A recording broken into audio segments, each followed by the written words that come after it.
Hello les jardiniers.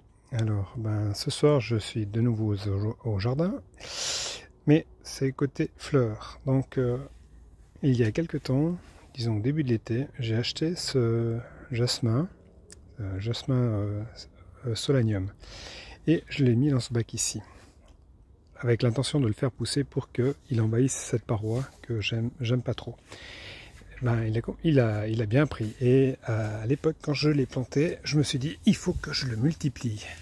Alors pour le multiplier, c'est pas très compliqué, on prend simplement, je vais vous montrer, on prend une branche, voilà, là je l'ai déjà fait, mais je peux vous montrer, on prend une branche comme ça, on creuse un trou au préalable comme j'ai fait ici, on prend la branche là et on la recouvre de terre pendant quelques mois, et logiquement la nature elle est bien faite, cette tige elle va faire des racines et on pourra la couper pour retirer une deuxième plante.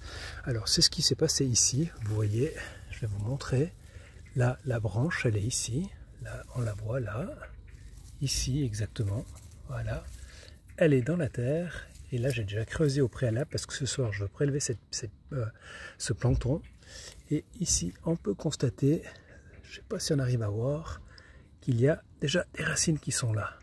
Alors voilà, ici, les racines sont là.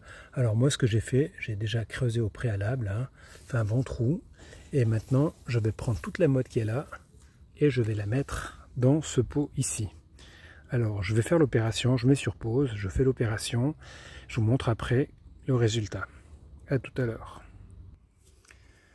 Alors voilà, j'ai prélevé la motte et je l'ai mise dans le pot avec du terreau.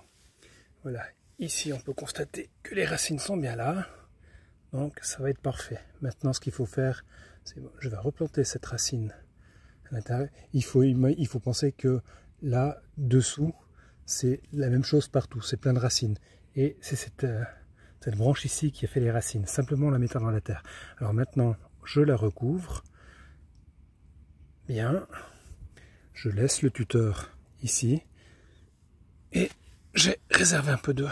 Voilà, je rajoute un peu de terreau que j'avais mis de côté au préalable, mais qui est tombé, voilà, simplement là, comme ça. Et ce qu'il faut faire maintenant, c'est tasser un petit peu la terre, le terreau. Vous voyez, il est bien or, c'est un joli terreau.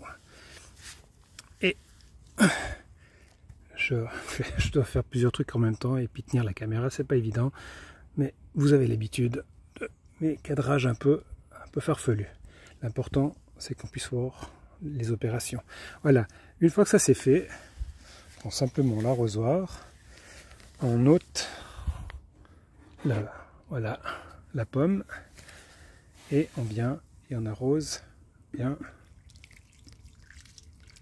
Il faut pas avoir peur de mettre de l'eau. Ce qui se passe maintenant, voilà, on voit ici, le terreau commence à se tasser et il faudra simplement rajouter un petit peu de terreau dans le pot afin de compléter le pot, que ce soit bien au sommet, parce que ça va se retasser, et puis dans quelques jours ce sera nouveau un peu plus bas, et puis quand il va pleuvoir ou bien quand on arrosera, il restera ce petit léger, un petit rebord qui va garder l'eau, pas qu'elle parte puis qu'elle descendra. Voilà, maintenant le planton il est prêt. Donc ce que je vais faire, pour pas trop le déstabiliser, vu qu'il a eu l'habitude de rester dans ce coin ici, moi je vais prendre le pot ici, et pendant quelques jours, je vais le laisser à cette place ici. Le temps qu'il s'habitue jusqu'au début d'hiver. Puis cet hiver, je le mettrai à l'abri pour pas qu'il meure. Voilà. C'est pas compliqué de multiplier des plantes. Il faut juste avoir de la patience, parce que le jardinage, c'est de la patience. Voilà, sur ce, moi je vous laisse. Je mettrai en photo plus ou moins les opérations, les diverses opérations, et vous verrez par rapport à ça. Ok, allez, salut, une bonne soirée à tout le monde.